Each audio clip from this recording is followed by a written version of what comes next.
मान लो कि आपके पास कहीं पानी भरा हुआ है। सपोज करो कि यहां पे कहीं पे पानी भरा हुआ है, ठीक है। और मान लो कि आपके पास कोई बॉल है। सपोज करो कि पानी भरा हुआ है और आपके पास कोई बॉल है और आप इस बॉल को इस पानी के अंदर डालोगे तो होगा क्या। आप मुझे बताओ कि जब ये बॉल पानी के अंदर जाएगी, है ना, जब ये बॉल आपके पानी के अंदर एंटर करेगी, मान लो इस वक्त, तो होता क्या है कि यहां का जो फ्लूइड होता है ना, मतलब यहां पे जो फ्लूइड है वो क्या हो जाता है, इस तरीके से ऊपर की तरफ शिफ्ट हो जाता है। किसी को इस चीज में कोई डाउट है जो मैंने अभी तुम्हें बताया?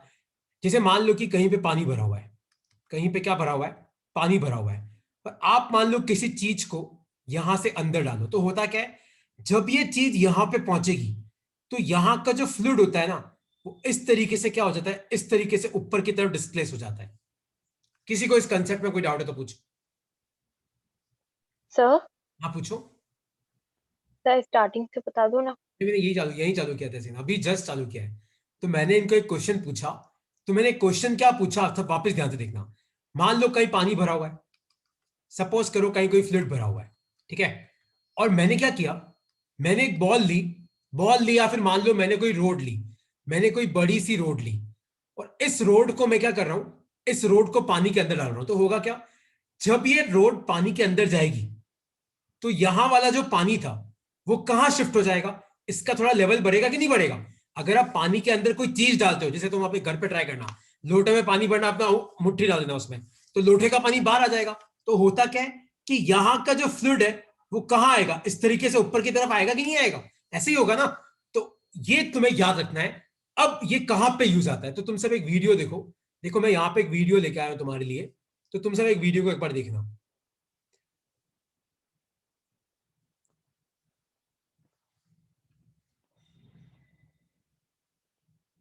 देखो, तो इस वीडियो में हुआ क्या, अब तुम ध्यान से देखो। तो इस वीडियो में हुआ क्या, अब तुम समझना। देखो, इस वीडियो में यह हुआ कि एक बंदा है, उसने क्या किया, उसने पहाड़ी के ऊपर से एक बॉल को ऐसे स्पिन करते हुए नीचे फेंका। क्या किया, स्पिन करना आता है तुम्हें, बॉल को ऐसे, बॉल को घुमाना। एक तो क्या करते हो, तुम्हारे हाथ में बॉल है, तुम उसको छोड़ दो तो वो कैसे नीचे आएगी, वो ऐसे नीचे आएगी।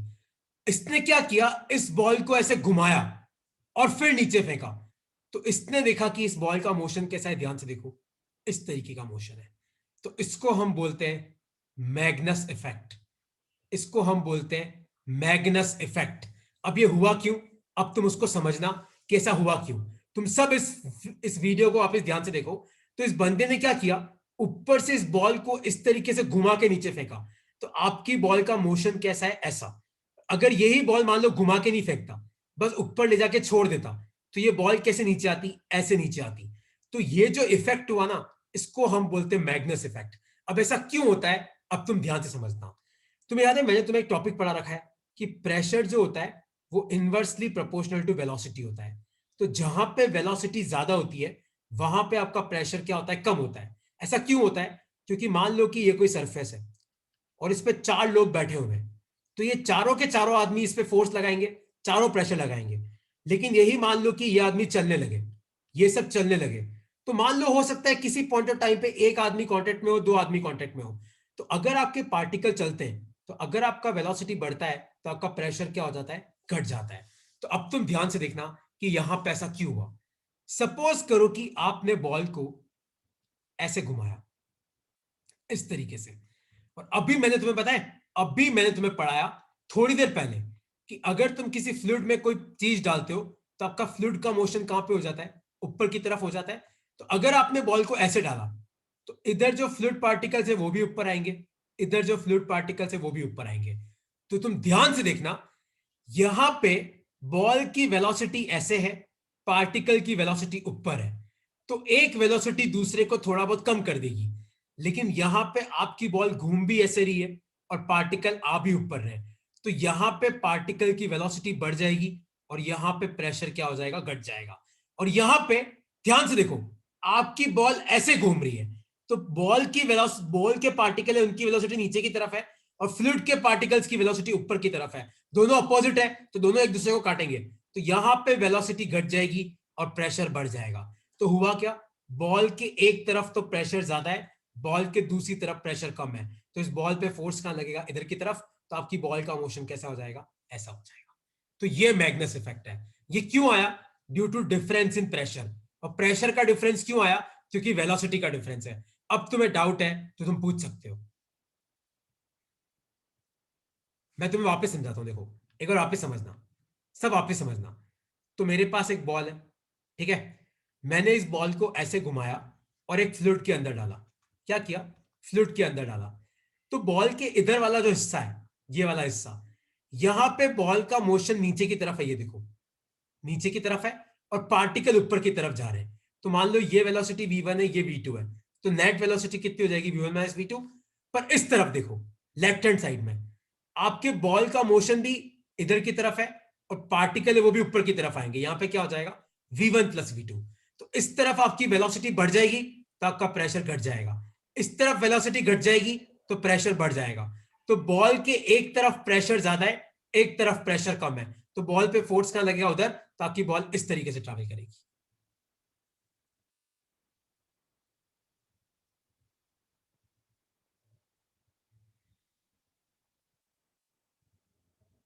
हाँ गर्वित, आइडियली तो जा सकता है, आइडियली जा सकता है। मेघना, गार्गी, हर्ष, सिद्धार्थ भाई, गगन, डाउट है तो पूछो, कि मैंने जो पढ़ाया डाउट है तो पूछो यार, ऐसे इसको छुपा के मत रखो, नहीं समझ में आया तो बोलो।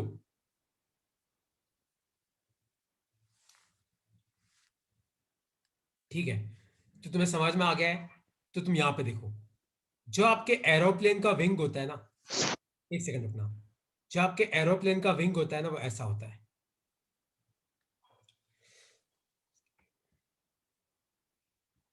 Just give me 1 second.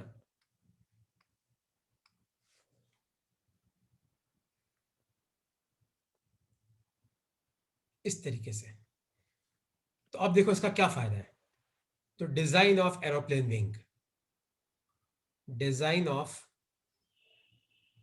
Aeroplane wing, जैसे ये एरोप्लेन का विंग है, तो यहां से आपका एयर आ रहा है, तो ध्यान से देखना, ऊपर आपके एयर को यहां से यहां जाना है, नीचे आपके एयर को नीचे से लेके यहां तक जाना है ना। सपोज करो कि मैं एरोप्लेन का एक विंग बना रहा हूं, तो तुम ध्यान से देखना, ऊपर और नीचे क्या होगा, तुम्हारे वेलोसिटी का डिफरेंस होगा, क्योंकि ऊपर कम डिस्टेंस ट्रैवल करनी है, नीचे ज्यादा डिस्टेंस ट्रैवल करनी है।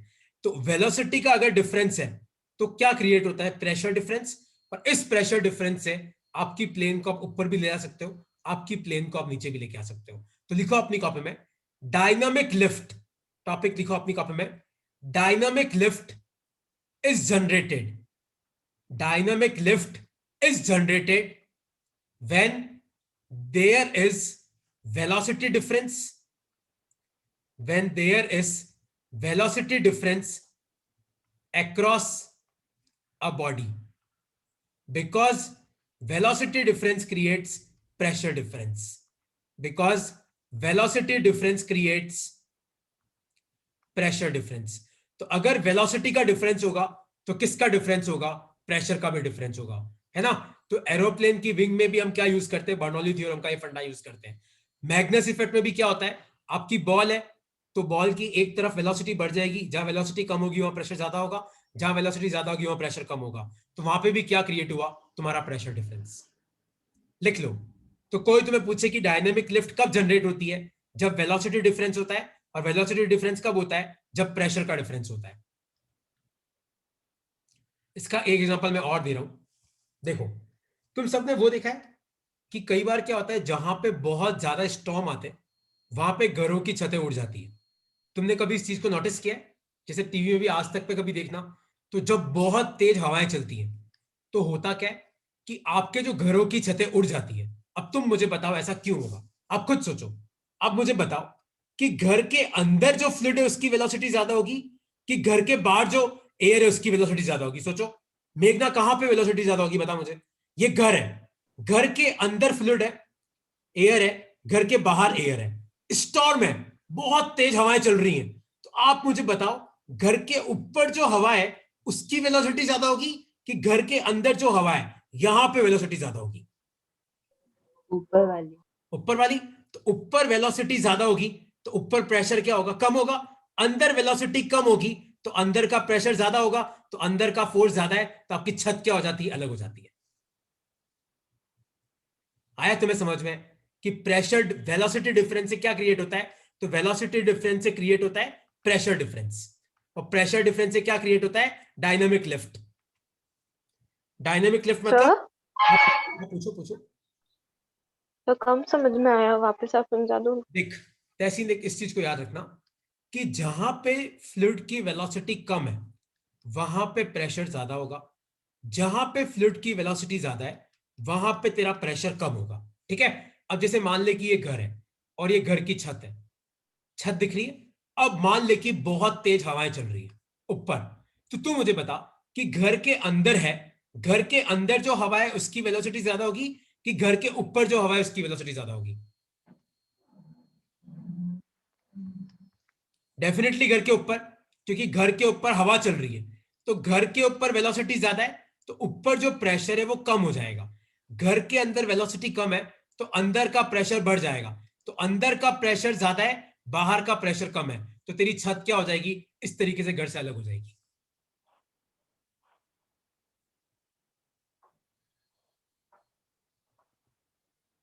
अभी भी समझ में नहीं आया तो पूछ ले।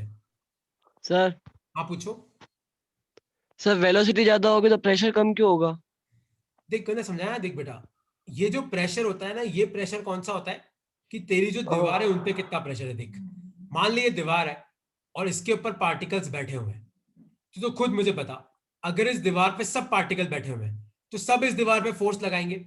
लेकिन दूसरा केस देख, मान ले कि अब पार्टिकल चलने लगे, अब ये पार्टिकल चल रहे हैं सब, है ना, तो हो सकता है कि एक या दो पार्टिकल कांटेक्ट में होंगे। तो जब तेरी वेलोसिटी बढ़ जाती है तो जो नंबर ऑफ पार्टिकल्स है ना जो दीवार के कांटेक्ट में वो घट जाएंगे, तो तेरा प्रेशर घट जाता है। और जब तेरी वेलोसिटी कम होती है तो तेरा प्रेशर ज्यादा होता है।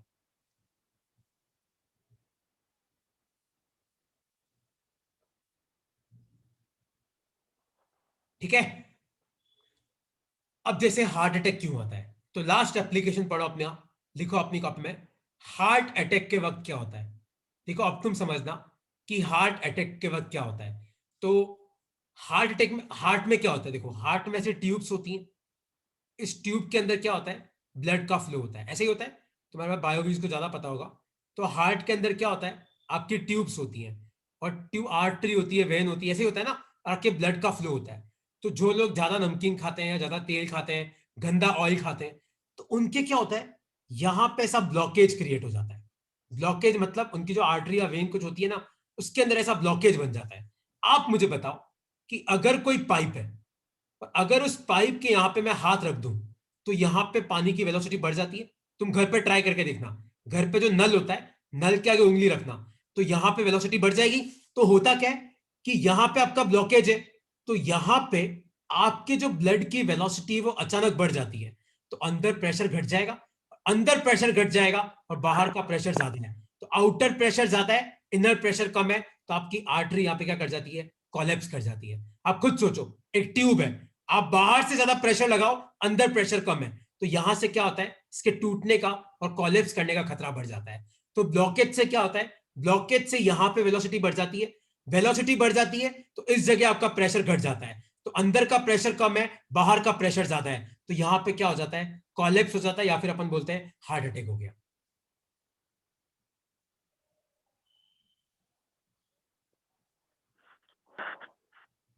आया समझ में कि नहीं समझ में आया कंसेप्ट? Yes sir. पक्का? तो हार्ट अटैक भी क्यों होता है, क्योंकि हार्ट अटैक क्यों होता है, क्योंकि अगर मान लो ये कोई नली है जो ब्लड को लेके जा रही है और तुम ज्यादा नमकीन वगैरह खाओ, तो यहाँ पे क्या क्रिएट होता है, ब्लॉकेज। तो यहां से जो ब्लड आ रहा है और जो ब्लड यहां जा रहा है, तो यहाँ पे ब्लड की वेलोसिटी बढ़ जाएगी, तो अंदर प्रेशर घट जाता है, अंदर का प्रेशर कम है, बाहर का प्रेशर ज्यादा है, तो यहाँ पे कोलैप्स हो जाता है। आप खुद सोचो, किसी चीज को पकड़ के दबाओ तो क्या होगा, कोलैप्स होगा कि नहीं होगा? तो इसलिए आपका हार्ट अटैक आता है। अब कोई डाउट है इसमें तो आप पूछ सकते हो। तो ये आपके कुछ एप्लीकेशंस हैं बर्नौली थ्योरम के। और नेक्स्ट टॉपिक पे मैं आ रहा हूं, वो है excess pressure inside a bubble. इसमें कोई डाउट है तो पूछो। इसमें कोई डाउट है तो आप पूछ सकते हो। ओके, टॉपिक लिखो अपनी कॉपी में, excess pressure inside a bubble. Topic लिखो, एक्सेस प्रेशर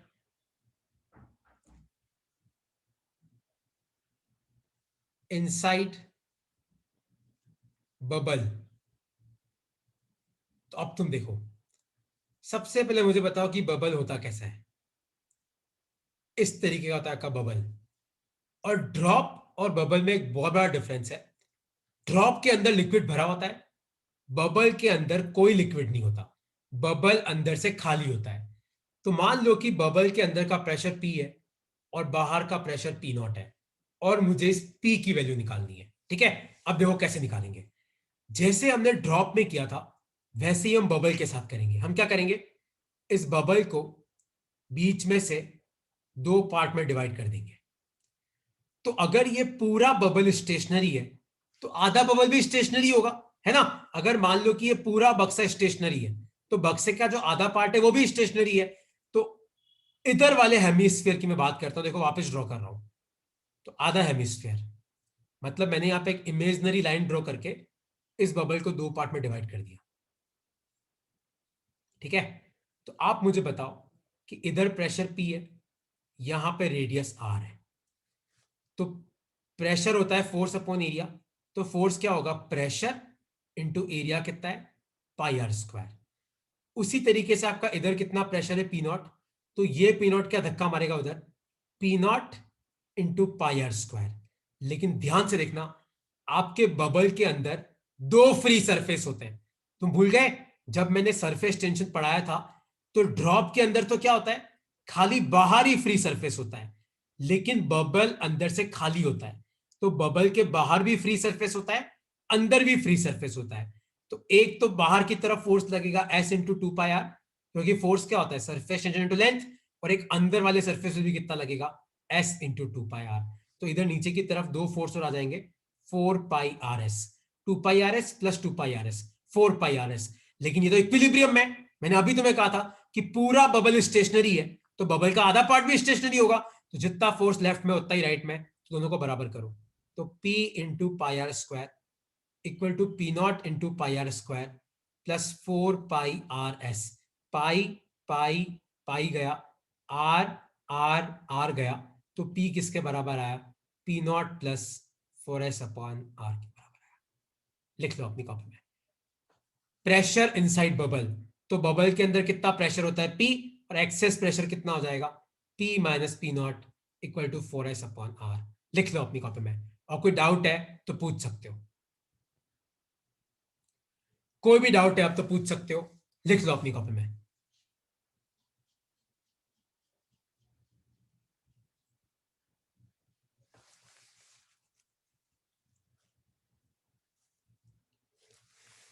डाउट है तो पूछो, और डाउट नहीं है तो फिर अपन आगे बढ़ते हैं। कोई भी डाउट है तो पूछो, रानू कोई डाउट है तो पूछो, मेघना, गर्वित, गगन, सिद्धार्थ भाई। एक्सेस प्रेशर इनसाइड बबल, हाँ पूछो। सर वो ये फोका आ रहा है, एक बार वापस बता दो। और भी बताता हूँ, एक बार ये लिख ले, और भी बता देता हूँ, एक बार लिख लो पूरा, वापस क्लियर कर देता हूँ।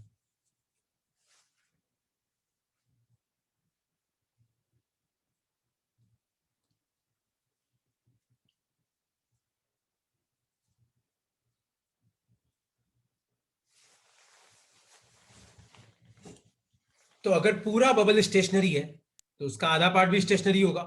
तो मैंने एक आधा पार्ट लिया और चेक किया कि इस पे कौन से फोर्स लग रहे हैं। तो इधर वाला प्रेशर इधर धक्का लगाएगा, अंदर वाला प्रेशर इधर धक्का लगाएगा, है ना। अब आपको डाउट है 4 पाई आर एस में, तो देख, सरफेस टेंशन का फोर्स कहां पे लगता है, फ्री सरफेस पे। और अपन कैसे निकालते हैं, सरफेस टेंशन का फोर्स होता है क्या, सरफेस टेंशन इनटू लेंथ, है ना, यही होता है। तो ये बबल है, ये क्या है, ये एक बबल है। और बबल के अंदर मेघना दो फ्री सरफेस होते हैं, अंदर भी और बाहर भी, है ना। क्योंकि अंदर तो यहां पे लिक्विड होता ही नहीं है, बबल तो अंदर से खाली होता है, तो दो फ्री सरफेस है। तो मैंने क्या किया, मैंने यहां पे बीच में दो पार्ट कर दिए थे ऐसे। ठीक है, तो बेसिकली इसका आधा हेमिस्फीयर वापस बनाऊं तो मान ले कि ये बाहर वाला फ्री सरफेस और बबल की थिकनेस बहुत कम होती है, तो मान ले कि ये अंदर वाला फ्री सरफेस। तो बाहर वाले फ्री सरफेस से भी क्या लगेगा, s इंटू 2πr। क्यों? क्योंकि इधर के जो एटम्स हैं वो इधर वाले एटम्स को अपनी तरफ खींचेंगे, अंदर वाले सरफेस से भी कितना लगेगा, s इंटू 2πr। तो टोटल कितना हो गया, 4πrs। Okay sir. क्लियर हुआ? अच्छा, अब ये तुम्हारा था एक्सेस प्रेशर इनसाइड बबल। अब एक टॉपिक लिखो अपनी कॉपी में, और इस टॉपिक को पहले तुम समझना न्यूमेरिकल से पहले। टॉपिक है टर्मिनल वेलोसिटी। रानू इस टॉपिक को ध्यान से समझना, टर्मिनल वेलोसिटी। तो टर्मिनल वेलोसिटी होती क्या है? देखो, अगर मान लो कोई चीज है और मान लो उसके ऊपर एक फोर्स लग रहा है F1, एक फोर्स नीचे लग रहा है F2, तो वेलोसिटी ऑफ ए बॉडी लिखो अपनी कॉपी में, velocity of a body when net force on it is 0 is terminal velocity, है ना? तो टर्मिनल वेलोसिटी कौन सी वेलोसिटी है? अगर मान लो किसी बॉडी पे नेट फोर्स 0 हो जाए तो उस वक्त जो उसकी वेलोसिटी होती है ना, उसको हम बोलते हैं टर्मिनल वेलोसिटी। ये सपोज करो कि ये कोई बॉडी है और मान लो कि ये इधर जा रही है 10 मीटर पर सेकंड से। एक बंदा इस पे 10 न्यूटन का फोर्स इधर लगा रहा है, एक बंदा 10 न्यूटन का इधर लगा रहा है। तो आप मुझे बताओ कि अभी इस पे नेट फोर्स है कितना, 0। तो इसकी वेलोसिटी ना तो बढ़ेगी ना इसकी वेलोसिटी घटेगी, क्योंकि इस पे नेट फोर्स कितना है, 0। याद रखना, बॉडी का फोर्स 0 है, बॉडी की वेलोसिटी 0 नहीं है। तो टर्मिनल वेलोसिटी का मतलब क्या है? Velocity of a body when net force on it is 0 is called as terminal velocity. तो अगर मान लो किसी बॉडी पे जितना फोर्स ऊपर लग रहा है उतना ही नीचे लग रहा है, ये दोनों बराबर हो जाए तो कैंसिल हो जाएंगे, तो फिर बॉडी की वेलोसिटी ना तो बढ़ेगी ना घटेगी, क्योंकि वेलोसिटी बढ़ाने के लिए भी फोर्स लगाना पड़ता है, वेलोसिटी घटाने के लिए भी फोर्स लगाना पड़ता है। लेकिन ऊपर नीचे वाले फोर्स मान लो बराबर ही हो जाए तो नेट फोर्स क्या होगा, 0। तो ना तो आपकी वेलोसिटी बढ़ेगी ना घटेगी, और इसको हम बोलते हैं टर्मिनल वेलोसिटी। ठीक है? तो अब ये निकालते कैसे, अब तुम समझना, बहुत आसान है। मैं तुम्हें वापस पूरा क्लियर कर दूंगा और फिर मैं डेरिवेशन कराऊंगा। लिख लो, तो velocity of a body when net force on it is 0 is called as terminal velocity. ठीक है? अब तुम ध्यान से देखो, मान लो कि ये कोई पानी की बूंद है, मान लो कि ये कोई पानी की बूंद है, और मान लो इस पानी की बूंद का डेंसिटी है रो, और इस पानी की बूंद का रेडियस है r। ठीक है? और मान लो कि ये पानी की बूंद एयर के अंदर है। किसके अंदर है? एयर के अंदर है।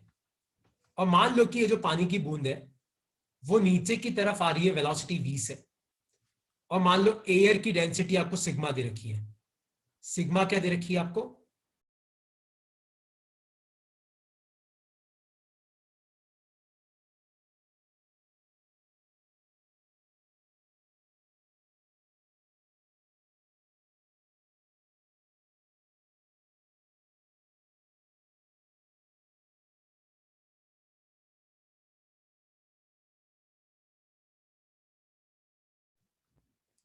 स्क्रीन दिख रही है क्या गगन?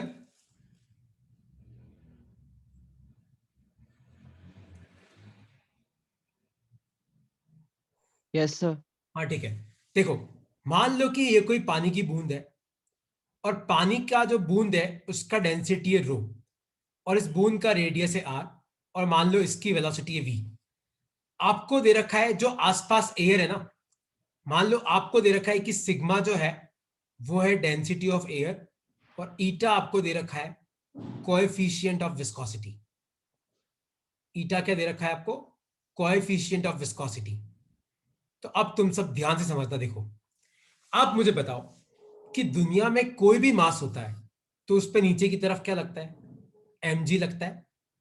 तो एक तो इस पानी की बूंद पे नीचे की तरफ क्या लगेगा? mg। इसमें तो कोई डाउट नहीं है तुम्हें।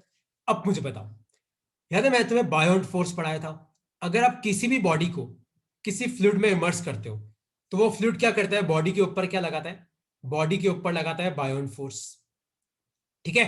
और याद है मैंने तुम्हें एक और पढ़ाया था, स्टोक्स फोर्स, याद है मैंने तुम्हें एग्जांपल देके पढ़ाया था कि एक मोटा आदमी है, एक मोटा आदमी है और एक पतला आदमी है, दोनों बराबर वेलोसिटी साइकिल चला रहे, बताओ किस पे ज्यादा फोर्स लगेगा? तो जिसका रेडियस ज्यादा लगेगा, जिसका कोएफिशिएंट ऑफ विस्कोसिटी है, अगर तुम मान लो एयर में साइकिल चला रहे हो और पानी में साइकिल चला रहे हो, तो पानी के केस में आप पे ज्यादा फोर्स लगेगा क्योंकि पानी का ईटा ज्यादा है। एक मैंने आपको एक डायरेक्ट वी पढ़ाया था और इन तीनों प्रपोर्शन को रिप्लेस करके मैंने लिखा था 6 पाई ईटा आर वी। भूल तो नहीं गए? Stokes force. तो अगर किसी मीडियम में कोई बॉडी चलती है तो उस पर क्या लगता है? स्टोक्स फोर्स लगता है। 6 पाई ईटा मतलब कोएफिशिएंट ऑफ विस्कोसिटी, आर मतलब बॉडी का रेडियस कितना है, वी मतलब बॉडी की वेलोसिटी कितनी है।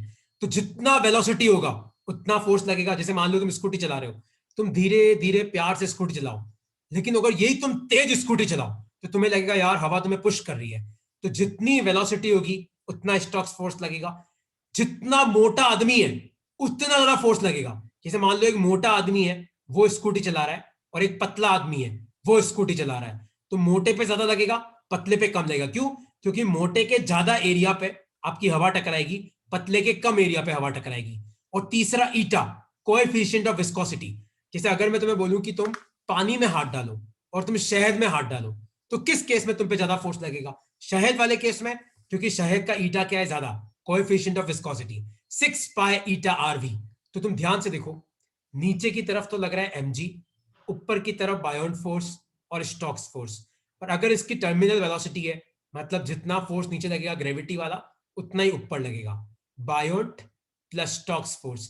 तो ग्रेविटी वाला कितना हो जाएगा? mg। बायोन्ट फोर्स क्या होता है? Density of fluid into volume inside fluid into G. और स्टोक्स फोर्स क्या हो जाएगा? 6 पाई ईटा आर वी। तो यहां से आपको क्या मिल जाएगा? v मिल जाएगा। कैसे? m को अपन क्या लिख सकते हैं? Density into volume. वॉल्यूम क्या होगा? 4/3 पाई आर क्यूब। मास क्या होता है?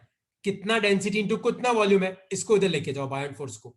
तो सिग्मा और वॉल्यूम की जगह क्या आ जाएगा? 4/3 पाई आर क्यूब जिप, और उधर क्या बचेगा? 6 पाई ईटा आर वी। यहां से आपको v मिल जाएगा और ये v होता है टर्मिनल वेलोसिटी। लिख लो अपनी कॉपी में, और कोई डाउट है इसमें तो आप पूछ सकते हो। लिख लो इसको, और इसमें कोई डाउट है तो आप पूछ सकते हो। टर्मिनल वेलोसिटी में कोई डाउट है तो आप क्लियर कर सकते हो।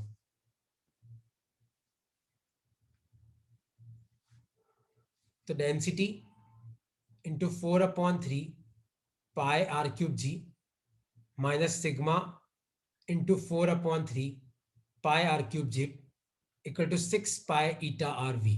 तो पाई पाई पाई गया, और तुम ध्यान से देखो आपका आर भी चला जाएगा, आर क्यूब है तो आर स्क्वायर हो जाएगा, और 6 ईटा को नीचे भेज देना, आपको यहां से v मिल जाएगा। और ये v होता है टर्मिनल वेलोसिटी। तो बेसिकली होता क्या है, अगर मान लो कोई ड्रॉप किसी फ्लूइड में गिर रही है और मान लो किसी पॉइंट ऑफ टाइम पे जितना फोर्स नीचे है उतना ऊपर के बराबर हो गया, तो आपका नेट फोर्स क्या हो गया? 0। और नेट फोर्स 0 होने पे जो वेलोसिटी बच जाती है उसको हम क्या बोलते हैं? टर्मिनल वेलोसिटी बोलते हैं। लिख लो अपनी कॉपी में, और कोई डाउट है इसमें तो आप पूछ सकते हो। और कोई भी डाउट है इसमें तो आप पूछ सकते हो।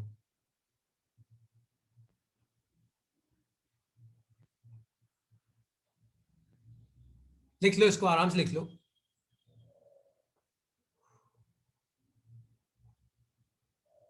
फिर तुम्हें एक पास्कल्स लॉ का एप्लीकेशन और लिखवाना है, फिर मैं क्लास खत्म करूंगा। लिख लो इसको। तो तुम ध्यान से देखो, आपकी जो टर्मिनल वेलोसिटी है वो डेंसिटी ऑफ ड्रॉप पे भी डिपेंड करती है, डेंसिटी ऑफ फ्लूइड पे भी डिपेंड करती है। किस पे डिपेंड करती है? रेडियस पे भी डिपेंड करती है, और ईटा पे भी डिपेंड करती है। ईटा मतलब क्या है? Coefficient of viscosity. और कोएफिशिएंट ऑफ विस्कोसिटी का मतलब क्या होता है? आपका फ्लूइड कितना गाढ़ा है। जैसे शहद का ईटा ज्यादा होगा, पानी का ईटा कम होगा। तो इन सब पे क्या डिपेंड करती है?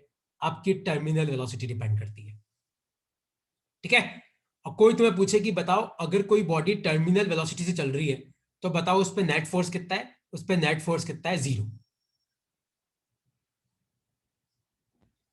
लिख लो इसको, है ना।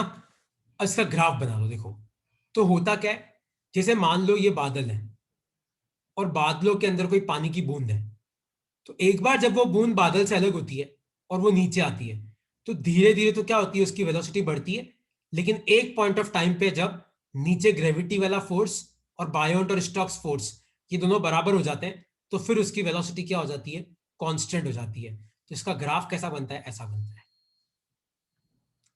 ये वेलोसिटी है और ये आपकी डिस्टेंस है।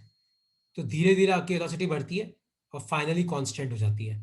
तो ये आपकी कौन सी वेलोसिटी है, कांस्टेंट होने के बाद जो वेलोसिटी है उसको हम बोलते हैं टर्मिनल वेलोसिटी। और याद रखना, टर्मिनल वेलोसिटी पे नेट फोर्स कितना हो जाता है, 0। जितना फोर्स ऊपर उतना नीचे, तो ना तो फिर वेलोसिटी बढ़ सकती है ना घट सकती है। तो जब बारिश की बूंदें जमीन पे पहुंचती है ना, जब बारिश की बूंदें अर्थ पे पहुंचती है तो उन बूंदों की वेलोसिटी पता है कांस्टेंट होती है, क्योंकि वो जब ऊपर से नीचे आती है तो पहले तो उनकी वेलोसिटी बढ़ती है और बीच में ही कहीं पे उनकी टर्मिनल वेलोसिटी पहुंच जाती है और फिर वो कांस्टेंट वेलोसिटी से अर्थ की सरफेस की तरफ आती है।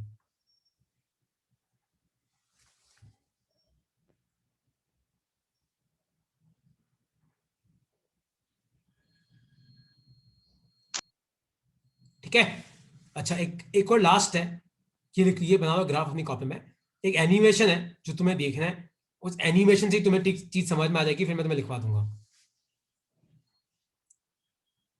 ठीक है, तो देखो एक एनिमेशन दिखा रहा हूं मैं तुम्हें, तो लिखो अपनी कॉपी में हाइड्रोलिक ब्रेक, हाइड्रोलिक ब्रेक। और ये किसका एप्लीकेशन है, पास्कल्स लॉ का। देखो ध्यान से देखो, ये बंदे का पांव यहां पे है और ये 2 नंबर का ब्रेक है, और यहां पे देखो एक लाल कलर का फ्लूइड भरा हुआ है, दिख रहा है तुम्हें, इस सिलेंडर के अंदर एक लाल कलर का फ्लूइड भरा हुआ है, और ये आपका टायर है। ये देखो ये आपका टायर है। तो तुम ध्यान से देखो, जैसे ही तुम ब्रेक लगाते हो तो ये लाल कलर का फ्लूइड नीचे 5 नंबर वाले पाइप में आ जाता है, और जैसे ही ये 5 नंबर के पाइप में आता है ना, तो ये जो 2 पार्ट है, ये जो ऐसे हैं, वो इस तरीके से क्या करते हैं, इस टायर के शाफ्ट को पकड़ लेते हैं, तो टायर आपका घूमना बंद हो जाएगा। ध्यान से देखो, तो ये पास्कल्स लॉ का एप्लीकेशन है, क्या है, हाइड्रोलिक ब्रेक। तो ये स्लाइड भेजूंगा, तुम चाहो तो इस फिगर को बना लेना अपनी कॉपी में, पर तुम्हें समझ में आया ना ऐसा क्यों होता है। यहां पे जब तुम प्रेशर लगाते हो तो फ्लूइड भी नीचे जाता है और फ्लूइड का प्रेशर भी नीचे जाता है, और उस प्रेशर से क्या होता है, आपका टायर जो घूम रहा है, टायर शाफ्ट से कनेक्टेड है, इस शाफ्ट को पकड़ लेंगे तो टायर भी घूमना बंद हो जाएगा। तो इस तरीके से काम करता है। ठीक है, इसके साथ तुम्हारा फ्लूइड मैकेनिक्स खत्म होता है। अब तुम सुनो, देखो नेक्स्ट क्लास अपनी है थर्मल एक्सपांशन पर, expansion of solids, linear, areal, volume, तीनों। तो नेक्स्ट क्लास खाली एक्सपांशन पे है। ये प्रॉपर्टीज ऑफ मैटर का फ्लूइड मैकेनिक्स टॉपिक खत्म होता है।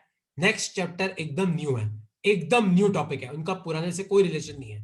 तो अगर तुम्हें अब तक कोई टॉपिक समझ में नहीं आया तो मुझे अलग से बता देना। आप चाहो तो टाइम लेके मेरे घर भी आ सकते हो डाउट्स पूछने के लिए, कोई दिक्कत की बात नहीं है ना। तो तुम डाउट्स लेके आ भी सकते हो, तुम टॉपिक निकाल के रखना, और नेक्स्ट चैप्टर एकदम नया है तो तुम्हें कोई दिक्कत नहीं आएगी समझने में। ठीक है, चलो ओके यार, बाय बाय। Bye, sir.